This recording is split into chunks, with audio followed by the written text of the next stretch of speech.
Hi, I'm Ruben Gambaugh. I'm the head of the Department of Computer Science at the University of Wyoming. I'm really glad you're here.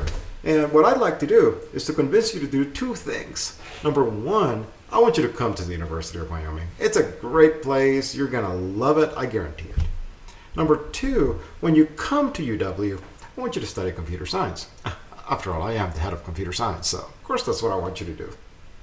Now, this is a great time to be talking about computer science at UW because it's our 50th anniversary. Our department was founded 50 years ago, which means that it's actually one of the first departments in the country. It's amazing, huh? It's one of the first departments in the world. It's even more amazing. So yeah, we have a rich history. We've been doing great things for a long time. I'm thrilled to be part of celebrating this milestone. So we have some posters available. This is one of my favorite pictures. I'm not entirely sure what that guy is doing. Trying to teach the cows to program. I really don't know. But yeah, that's our department. It goes that far back. Now, you may be wondering exactly what is a major, right, when you go to college. You know, what does it mean to major in this as opposed to major in that? How do you make those choices? So I'd like to give you a little spiel about academic disciplines, right? You might call a major, right? And exactly what makes a discipline, you know. And really, I tend to think of a discipline as being composed of three things. So the first one is a big question, okay?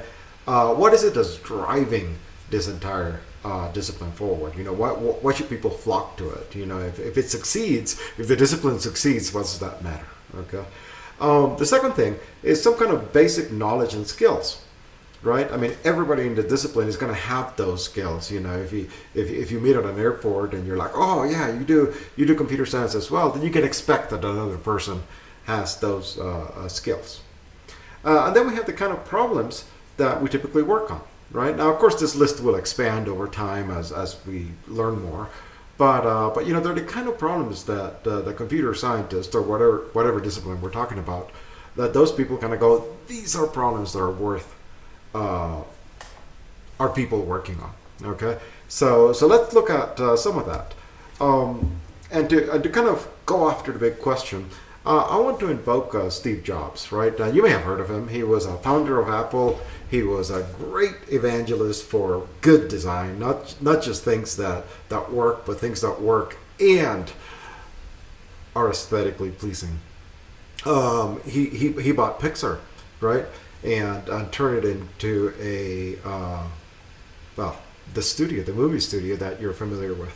So he did a lot of great things, and he was kind of thinking about computers. He thought about computers a lot. And the one thing that he felt was that computers were not a goal on their own, right? We weren't trying to make computers faster, better, stronger, or whatever, just to make faster, better, stronger computers. You know, that totally missed the point. What he was interested in was solving problems, right? And sometimes those problems are our own, right? We may need something that does this kind of task, right? Sometimes there are somebody else's problems, right? Somebody else has something that they'd like to be able to do.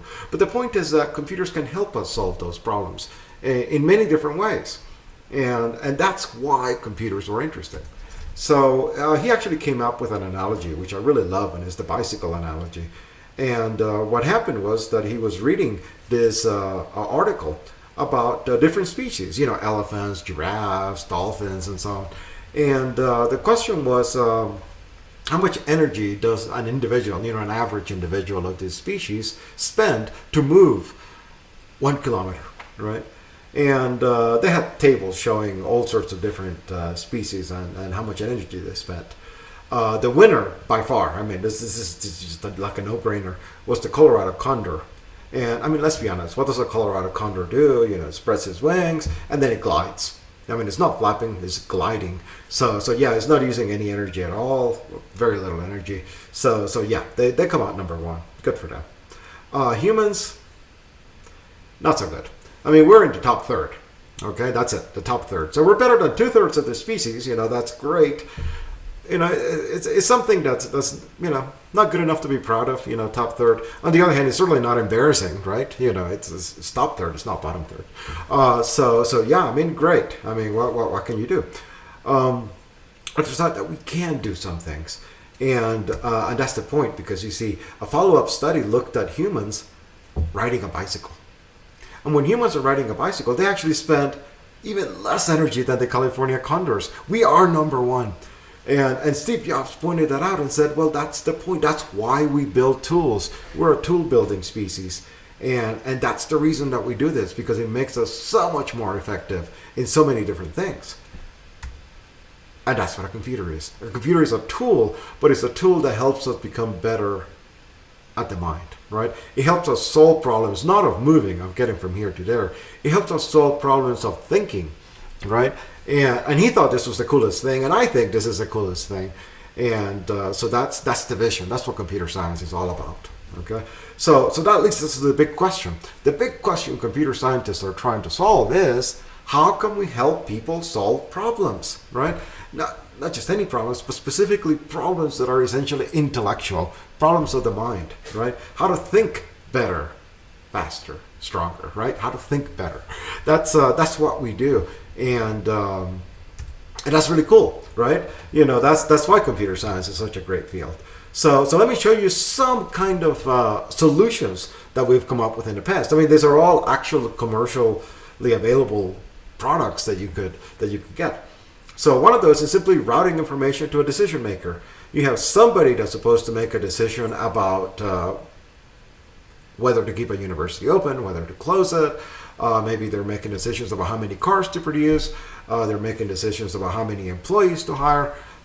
They have to make a decision, right? So we want that person to have as much accurate and relevant information as possible, right? Well, that's a computer science problem, right? And, businesses have been using computers for this purpose since the 60s, right? So this is great. Now, something else that we might be able to do, and this is actually the original purpose of computers, was to kind of perform simulations. So you can do these complex calculations that try to make some predictions that are useful, whether that's in business or science or engineering, etc. So, think, for example, of having an airplane wing and trying to simulate airflow over the wing to make airplanes that are quieter, to make airplanes that are more fuel efficient, whatever it may be. Okay, we want to help people communicate. Think of social media. That's what that is, right? It's a place where people go to share their views and see other people's views and so on and so forth. So yeah, I mean, that's computers, right? Computers did that. You might want to find connections that people can't see. For instance, right, it may be that having some kind of water, right, actually leads to better tooth health. What? How is that possible? Well, that actually happened. It turned out that some neighborhoods have fluoride in them in the water, and some didn't, and that made a difference. And that's why toothpaste has fluoride now. That wasn't done with computers, but that's the kind of thing that computers can help us discover. Okay, we call it machine learning, data mining, data science. All those kinds of fields. We might be able to reason independently, not just get the information to a decision maker, but actually make the decision inside the computer. This might be a great plan. For example, let's say that you're doing a self-driving car, right? It sees something up ahead. It's gonna decide, oh my God, I gotta stop. It's not gonna say, hey, you might want to pay attention. There's a truck up there that stopped. Put on the brakes. So those are all the kinds of things that computers can do. I mean, like I said, this is all available today. Now, skills, right? Knowledge and skills. This is what you would learn coming to the University of Wyoming. So for instance, you're going to learn how to design an algorithm. Now, an algorithm is just a plan for how to solve a problem, right? This is great. You're also going to learn how to take that algorithm and implement it by turning it into a computer program, something the computer can do. And that's also crucial, right? Because I mean, a plan is great, but you actually have to write a program to put the plan into action. Right? And you got to learn how to analyze plans, because there may be more than one way to solve a problem, and now you have to figure out, well, which way should we do? And there's lots of factors that go into that. One might be faster, another one might be more reliable, another one might be less expensive. There's lots of things that you'll want to consider, right, to evaluate programs. You're going to need to learn a little bit about how computers work, right? The nitty gritty details and so on, which are fascinating, but those are part of computer engineering, right? Are kind of a related discipline. In computer science, we kind of take a higher level view, right? And but we need to know enough about it so that we can analyze our algorithms and our plans, so they can tell, oh yeah, this will work well because of the way that is implemented in a computer. Okay, and you have to learn how to deal with complexity. A lot of times problems they're really easy to solve if we just simply make some assumptions that trivialize it. Like, for example, you might imagine that there's only a dozen people in the world and they all speak the same language, so we don't have to worry about translating or any of that. And boom, building Facebook is as easy as it's a homework assignment. Okay, but to actually build the Facebook, that took a lot more computer science to do, right? That's dealing with complexity. We'll be talking about that. So let me give you kind of an intellectual reason, okay, why you want to choose computer science. And this is intellectual. This is what I mean. This will satisfy your curiosity. This will make it so you're excited to come into work. These are just fun problems to work on, right? So my intellectual pitch is this. Computers are really useful, okay? They can do powerful things. And we're learning how to use them. I mean, they haven't been around that long, right? So we're still really learning how to use them. And we'd like to have them help us solve problems in places like business or science or entertainment, right? Pixar, right? Education, right? I mean, we're communicating via Zoom. We're holding classes via Zoom these days. Maybe there's something there. There's maybe something better there that we can do for the long term, right? To help kids in K-12, to help college students, to help professionals, right? Keep up their skills throughout their entire careers. Communication, right? Again, we talked about social media. There may be lots of other things that would be really nice. Maybe communicating with a doctor remotely. Okay. Well, speaking of doctors, about health, right? Obviously computers have been used quite a bit in health, but there's room for more, right? And maybe that would be a great thing. Culture, right? Art, religion. I mean, there's all these places that computers has barely touched. And wouldn't it be interesting? Wouldn't it be nice to kind of participate in the process of making that happen? Right? That's the intellectual idea. I mean, these are meaty. These are worthy problems to devote a lifetime to. Right? Now, I'm also going to give you more of a practical appeal, right? And I realize that most of you, I'm really addressing, high school students, right, that want to come to university. But I know that some of you are actually parents of high school students that are coming to universities, and some of you may be concerned. I'm one of those parents. Some of you may be concerned that hey, if my kid chooses this and 4 years later, can they get a good job? Are they going to be in good financial place? So let me assure you that yes, they will. And the reason is simply this: computers are useful, right? And there's a lot of people that have problems that they would like to solve, that would like to improve on the way they're doing things, and they're all over the place. They're in business, they're in entertainment, they're in science, they're in education, they're everywhere, right? And computers actually can benefit those things, and so they're willing to pay, right, to get the help they need, right? So this is kind of like the intersection of two really cool things, which are intellectually interesting problems that are also beneficial to people and lead to a nice, steady life. So yeah, these are great opportunities. I mean, I'm very excited. So let me give you kind of the final pitch, right? Computer science is very practical, right? I mean, we're not ivory tower folks. I mean, we're actually trying to solve real world problems that people have, and there's lots and lots of interesting problems. In fact, I'd almost give you a challenge. I mean, I will give you a challenge, and the challenge is this: try to find of any field at all, anything that humans do that computers can't actually contribute to. I don't think you'll be able to, right? And I mean, that's just great. You as a computer scientist, you have the opportunity to work with lots of different people to try to solve their problems. I mean, what could be better? Some of those problems are going to be really easy to solve. I mean, maybe there's a nonprofit organization and they need a website to communicate with their stakeholders, right? It's that simple, right? I mean, this is something that we can solve in a few weeks, maybe, right? And then there are some other problems that are really difficult and that might actually take a long time, maybe a lifetime, to address. Okay, perhaps we would like computers to be our companions, right? Maybe we want to talk to them; they can talk back to us. We can share our deepest fears and our secrets and so on, and they have something relevant to say. Maybe you don't need that. Maybe I don't need that. Maybe somebody does, right? You know, this could help some people, right? So yeah, that would be a really hard problem to solve, actually.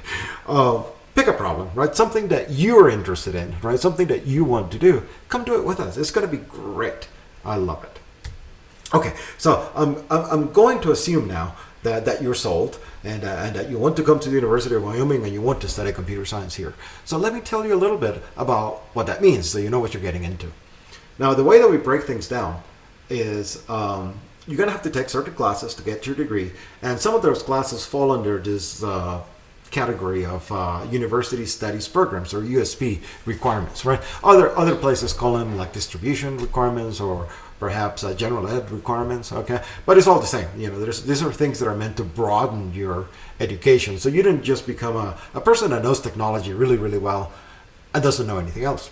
I mean, for one thing, if that's who you are, it's going to be really hard to solve other people's problems, right? I mean, it takes a certain amount of empathy and understanding and just general knowledge to be able to use your skills and apply them to somebody else. So we ask for a first-year seminar. Okay, and this is just really an introduction to the academic life at university. So it's a great transition course to get you going. Okay, we need 3 communication courses. This is English courses, if you will. You have written communication, oral. We're also going to have like a technical communication. We have quantitative reasoning and also physical and natural world. Read math, science. I'm going to defer that. You know, we'll talk about those later because the computer science program itself has strong math and science requirements. So they supersede what the university asks for. Human culture, that's social studies. Okay, we need 2 courses in that. And then U.S. and Wyoming Constitution, that's like history. We'll need 1 course in that. When you add it all up, it's 21 hours. That's 7 courses. And so effectively it's like a semester and a half that we're talking about for these requirements. Now, math and science, okay, this is for our program, and like I said, it takes care of the university studies requirements. So we require Calculus 1 and Calculus 2. If you take an AP Calc BC in high school, then you're done with that, okay? You know, this is Calc 1 and 2. Linear algebra is something that has been important in computers for a while and is becoming even more important. So, for example, machine learning, data mining, data science, all those things rely heavily on linear algebra. So, computer graphics, right? So yeah, we actually require that as a course. Discrete math is the mathematical foundation of computer science. So we have a course in that. Statistics. Right now we require 1 course. Statistics is becoming so important that maybe 2 courses might be reasonable, maybe 3, who knows. But for example, artificial intelligence, machine learning is essentially, in today's world, applied statistics. I mean, it's crucial. And then we have 2 science courses around physics 1 and 2, biology 1 and 2, you know, chemistry. And then you have a math and science elective, right? You know, you pick something that you're interested in. Perhaps you want to go into optimization, and so you will take a course, you know, machine learning does a lot of optimization. So you take a course in optimization theory, as an example, right? There's lots and lots of courses that you can choose. Okay, then we have our own program. This is the computer science core. Every computer science student will take these. And the first 3 courses are really learning how to program. Okay, we do not assume that you already know how to program. We don't assume that you took computer science in high school. Our first course starts from just from ground level and starts building up, just learning how to program. We start with Java, we migrate to C++, but honestly, those languages could change. I mean, that's the languages aren't important. It's the thinking, the learning how to think programmatically. That's important. Computer organization, that's when you learn a little bit about how computers work. Software design, that takes your programming understanding a level up. So instead of programming line by line, Now we start thinking more in terms of entire software systems at once. So when you're dealing with 50 lines of code, that's your program is 50 lines long, you can actually memorize it. When you're dealing with 500,000 lines of code, you need more abstract ways of describing it and thinking about it and altering it. So that's what design is. Functional programming, again, is a programming course, but it's a different style of programming, one that's becoming more and more relevant lately. Like a lot of web frameworks are using functional programming kind of as a foundational basis, and a lot of computer languages are starting to migrate to that style. We're actually one of the few departments that really treats functional programming as a big deal, something that I think gives our students an advantage in the workplace. Algorithms, I mean, that's kind of the foundation of computer science, right? Is how do we make plans to solve these problems?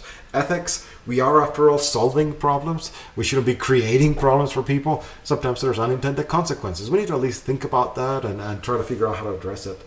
The capstone course, Senior Design 1 and 2, after 4 years, you get to show us some great things that you can do, right? So you choose a problem of your own and present a solution, which I think is, I mean, I teach that course. I love that. Operating systems course, you have a choice, but again, that's part of understanding how a computer works underneath, okay? Systems course, you're building software systems, so you need to know a little bit of those kinds of details, so databases or networks, something like that.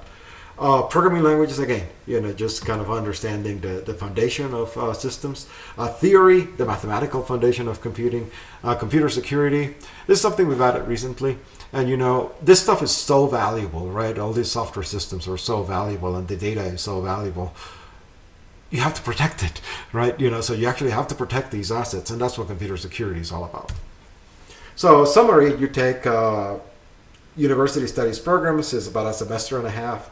Math and science is about a full year. The computer science core is about 3 semesters. And then you also get to take some computer science technical electives, which are about half a semester, roughly speaking. And then other electives is about a full semester. It all adds up to 120 hours. That should be 4 years of school. Please, 4 years, okay? 4, not 5, not 6. I like the 4-year program. You should like the 4-year program. Get in here, be focused, get through it. Okay, so let me give you some possibilities that you can do. You're just kind of options, choices. So one of those is computers and business. If you want to work in a business environment, in industry, and apply computers to their problems, this is a great option. And what we ask you to do is to take the database course for the systems course, because databases are really important. Definitely in business applications, right? I mean, they're trying to keep track of all this data. Web application development.